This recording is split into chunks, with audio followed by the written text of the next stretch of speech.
Ibadah. Sakmene kae wong ibadah niku sing diarani ngibadah tenan niku sapa? Sing diarani wedi temenan pengiran niku sapa? Al ulama yaiku wong-wong sing duwe ngilmu, ulama. Monggo kita buktikan. Ngibadah tanpa ilmu rasido dadi ngibadah. Tak ngoten. Sing estu dadi ibadah, dadi nilai ketakwaan khosyah itu ibadah didasari ilmu. Innama yakhshallah min ibadihil ulama. Contoh kecil mau. Tiang mboten ngerti masalah nyuceni najis. Isah-isah piring sampai suci iku apa ya enggak ngerti. Bisa-bisa piring yang dia pakai makan itu belum suci, wajan yang dipakai goreng juga belum suci, lalu dipakai makan. Nah, dia makan dengan makanan yang najis, wong wadai najis. Lalu setelah makan dia sholat, mulutnya najis. Rumongsone sholat, rumongsone ibadah, padahal boten sah wong cangkeme najis lho. Gara-gara enggak iso carane toharoh, enggak duwe ilmune sesuci, bendino sholat itu durung dianggap sholat, ora sida dadinya ibadah. Mung satu ilmu mau apa? Gak ngerti ilmu tohar. Ya. Terus ibu-ibu ngeten iki yang biasa belanja teng pasar, ora iso mbedakne ayam sembelihan ngene iki sah apa ora? Karo Krono nggak duwe ilmu tentang sembelihan yang sah mana, sembelihan yang nggak sah mana, tuku mau. Nggak taunya yang dituku itu sing sembelihan boten sah batang. Dimasak sak keluarga mangan batang lah, batang itu najis. Mari mangan, mari manakipan, mari khataman Quran, selamatan mangan batang. Mari ngono sholat dengan mulut yang najis untas mangan batang. Sama dan boten. Ya ora sida dadi sholat. Ora sida dadi ibadah. Penyebabnya apa? Gak ngerti ilmu tentang mana sembelihan yang sah, mana sembelihan yang tidak sah. Bener Quran ini. Di antara ibad wong ibadah. Sopo sing bener-bener ibadah? Sing duwe kayak teng ser-seran salat Id kala wingi kan diserame. Gitu, sing salat nang lapangan lho. Imame takbir mana kan takbir bolak-balik. Iki enggak ngerti malah ruku. Akhirnya bingung, piye? Ngono iku lho contone ngibadah enggak duwe. Niku batal apa iso dadi salat? Ya batal. Kertas ya. Betapa pentingnya ngaji. Betapa pentingnya ilmu. Lah kula niku remen sakniki enten majelis zikir apa rame, majelis maulid apa rame. Tapi nggih ngenes orang wong ewon tak menoke misale enten majelis napa Riyadhul Jannah napa kula mboten ngertos tempat ini. Mengke itu masjid napa njogo sesucine bagaimana keluar dari toilet terus sampai menuju itu lho mboten karo. Ono sing sandale digawe, ono sing sandale dicopot. Nek tempat di halaman ngadep depane toilet basah semua. Ono sing gawe sandal, ono sing nyepot sandal berarti sikile kan najis. Langsung munggah masjid. Enggak karu-karu. Soal gairah semangate sholawatan oke. Tapi sing enggak oke rapate gelem ngajine lho rapate oke. Nggih. Innama yakhshallah min ibadihil ulama. Jadi di mana-mana perlu bener nih. Ngene lho Mas, sesuci sing bener. Ngene lho Mas nutup aurat sing bener. Ngene lho Mas golek arah kiblat sing bener. Iku ilmu kabeh. Ngene lho Mas tajwid sing bener. Maca tajwidnya salah. Yang itu masuk kategori khotok jali. Salah sing nemen terang-terangan yughayyirul makna, ngowahi makna, kan membatalkan sholat, membatalkan bacaan. Terus kesel-kesel tahajud tiba-tiba kalau karo pangeran ora dianggap ibadah. Perkorane nopo gak duwe ilmu tajwid, gak duwe ilmu tahsin. Niku tajwid.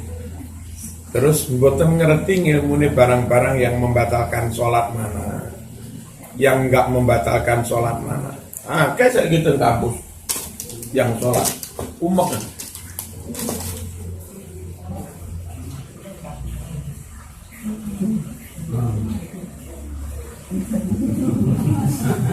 Ubah ping piro. Mereka nggak tahu kalau ubah ping telu terus-terusan itu batalne. Lek nglakoni ini wis. Tapi apa itu dianggap ibadah oleh Allah? Bergantung dia punya ilmu atau tidak. Terus ilmu tauhid. Saniki wadah krono Wahabi begitu gencar dananya triliunan, yang sering tampil, yang sering di share ke YouTube niku nambah ceramah-ceramahnya ustadz Wahabi, ya sampai mereka mengatakan Gusti Allah itu duwe tangan tenan, kan ngono ta? Gusti Allah di atas tenan. Yang mengatakan Allah enggak di atas tenanan kafir. Wani ngono mereka. Gusti Allah duwe rai tenan.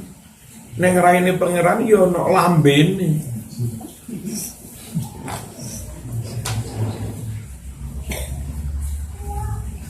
Nek kan wis menslek ngene iki. Napa menslek? Ya wis nabrak Quran. Wong Quran iku alam yakul lahu kufuwan ahad. Ora ono wong sing madani pangeran. Laisa kamislihi syai'. Enggak ada satupun makhluk sing madani Gusti Allah. Lha iki diarani pangeran duwe tangan tenan. Duwe rai tenan. Nah, dia mbayangni Gusti Allah ngene. Allah itu ya Allah, bukan bayangan. Bayanganmu, gambaranmu, persepsimu tentang Allah itu bukan Allah. Kalau zaman punya persepsi tentang Allah seperti itu, lalu kamu malam tahajud, tahajudmu enggak dalam rangka nyembah Allah, tapi nyembah persepsimu tentang Allah. Lah musyrik orang nyembah Allah. Orang sida dadi ibadah wong nyembah bayangan, nyembah persepsi. Ngerti ya, men? Karena apa enggak ngerti ilmu tauhid. Ngarani pangeran yang dukur temenanan. Pangeran yang dukur temenanan wong bumi ku punter. Nah. Iki zaman saiki ning Indonesia bagian barat, lari kene New York. Kan jamnya berkebalikan, kono jam 09.00 bengi kene jam 09.00 awan. Ya. Terus kene Turki. Kene New Zealand. Terus kene Jepang. Nah, kene Jepang. Iki ono wong Wahabi ning kene. Telepon-teleponan karo video callan. Di mana Allah sing ngatik ning kene? Sing ngatik ning kene di mana Allah? Ning kono. Kono dhuwur kono. Sing ngatik ning kene di mana Allah? Kono. Sing ngatik ning kene New Zealand kene di mana Allah? Kono. Lah sing bener iku nanti. Iku belum lagi ono wong Wahabi munggah ning Mars kon. Ning planet Mars. Planet Mars kene. Ning kene ngateke. Takon di mana Allah? Kono. Sing kene ngarani kono. Halo. Ngerti nggih? Itu loh oleh-oleh randuwe ngil. Saya itu ada mahasiswa bahasa Arab. nggak skripsi minta saya yang bimbing, judulnya itu aneh-aneh. Bumi, ini kajian tentang bahwa bumi itu tidak bundar, roto. Ini salah people. Dan dia mengatakan yang mengatakan bumi itu bundar kafir.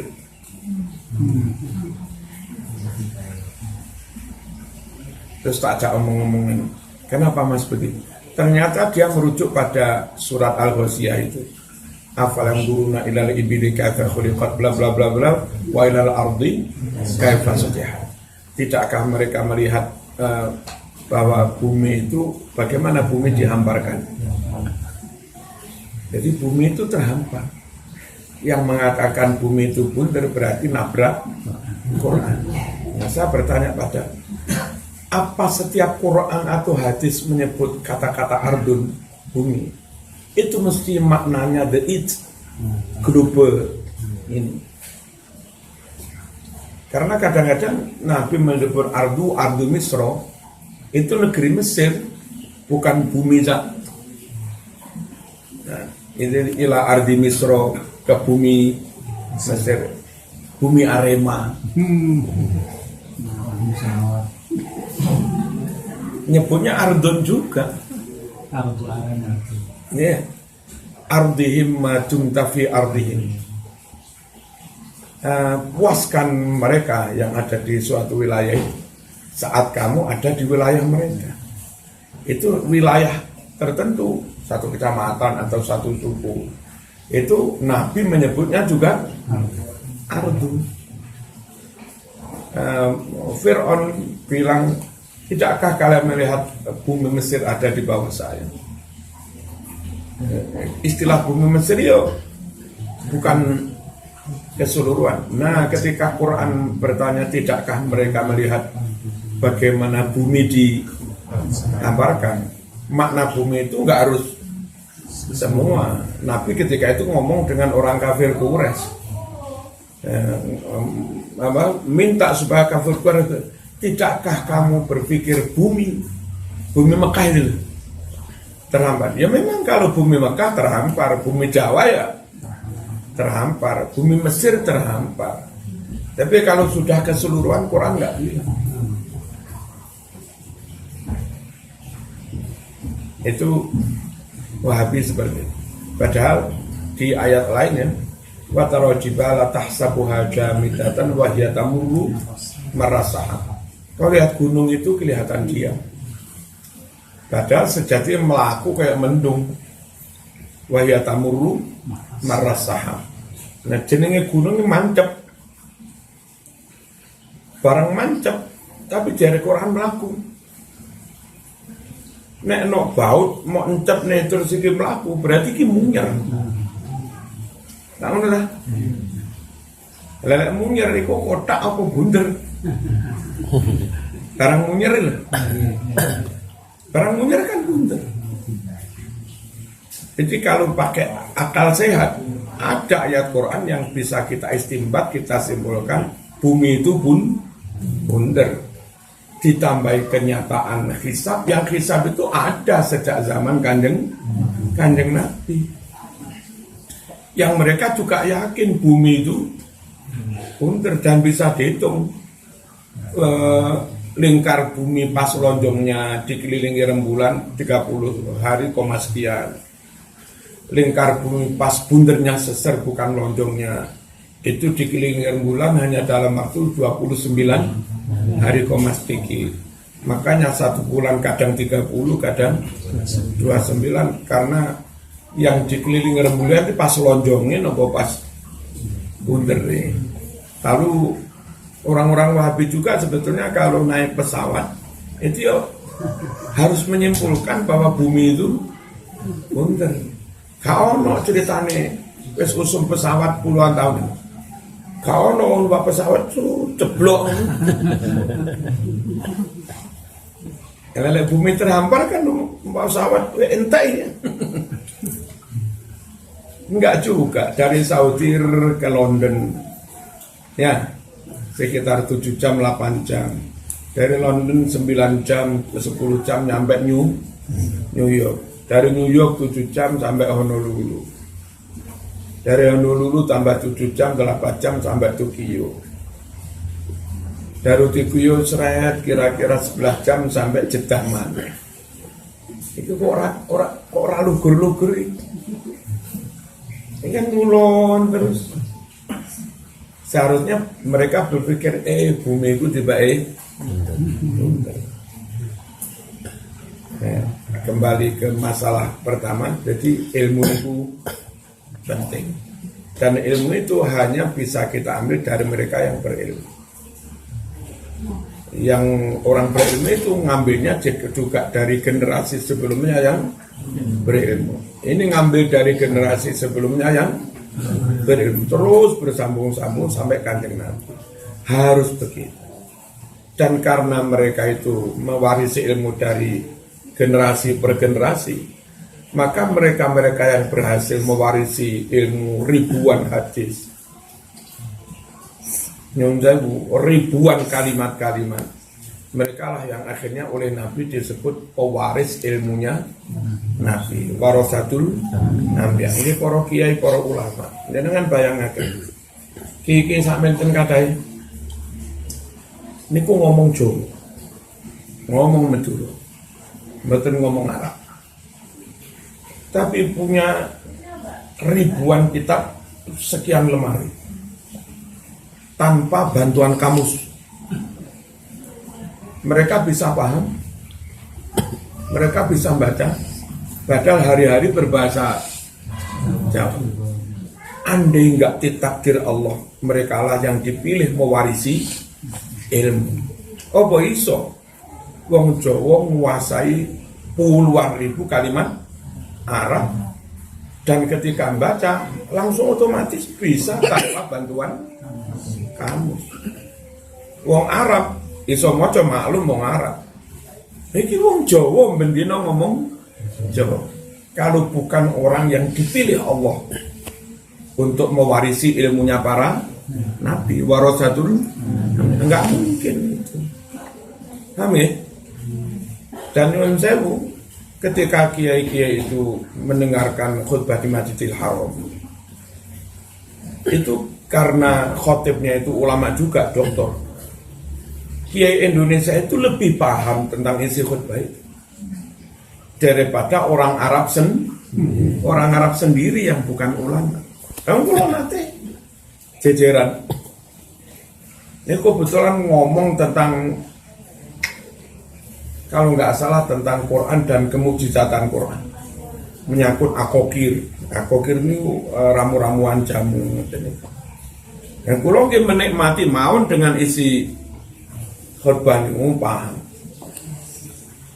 Samping kulon itu yang Arab rapaham ngomong isyadar kalam, ngomong apa itu khutbah enak-enak no, tidak ditanggapi isyadar kalam, berarti nggak paham. Jadi orang Arab pun kalau nggak dipilih Allah mewarisi ilmunya Nabi, ya nggak ngerti bahasa kitab sakmenten kan. Wong Sampang, wong Malang, ring Medur, nggak Arab blas. Tapi kalau memang dia dipilih menjadi warasatul anbiya, punya kitab 10 lemari ya Pak. Jadi harus dengan ilmu. Dari mana dapat ilmu? Dari warasatul anbiya. Warasatul anbiya itu siapa? Orang yang nyata-nyata alim, yang ngelakoni, plus dia dapat ilmu itu secara urut sampai Kanjeng Nabi. Namanya mewarisi kan, ini mewarisi dari ini mewarisi dari ini, nyambung sampai Nabi. Kalau nggak nyambung dari Nabi, hanya dapat dari Google, itu bukan mewarisi. Mengunduh ya. Kenapa? Mengunduh karo nyolong bar. Niki lah para tamu dados kula suwun sedaya nyuwun sewu kliru milih bojo. Ya paling uripe rada soro. Keliru milih kanca ya paling diakali. Keliru milih pemimpin ya paling rada didolimi. Tapi keliru milih guru, neraka. Apa yang seharusnya sesat kau yakini sebagai kebenaran karena doktrinnya seorang guru. Apa yang seharusnya sunnah malah kau yakini sebagai bid'ah karena doktrin seorang guru. Jadi lek iso ya aja keliru, milih bojo bener, milih mertua bener, milih besan bener, milih pemimpin ya bener, milih guru ya bener. Tapi misalnya salah milih, nek iso jangan salah milih soal guru. Barangkali salah milih yang lain sih nemen-nemen. Mbak-mbak salah milih bojo, rapi mana bojo? Dibayuh dulu. Rotok salah pilih. Ya rotok soro tapi kan gak nemen-nemen. Ngaten nggih? Dalam matur suwun rawuh panjenengan ngaturaken minal aidin al faizin al maqbulin sugeng riyatin aja lepat ngapunten. Mangke ingkang dereng dahar. Al-Fatihah. Alhamdulillah. Iya, Pak.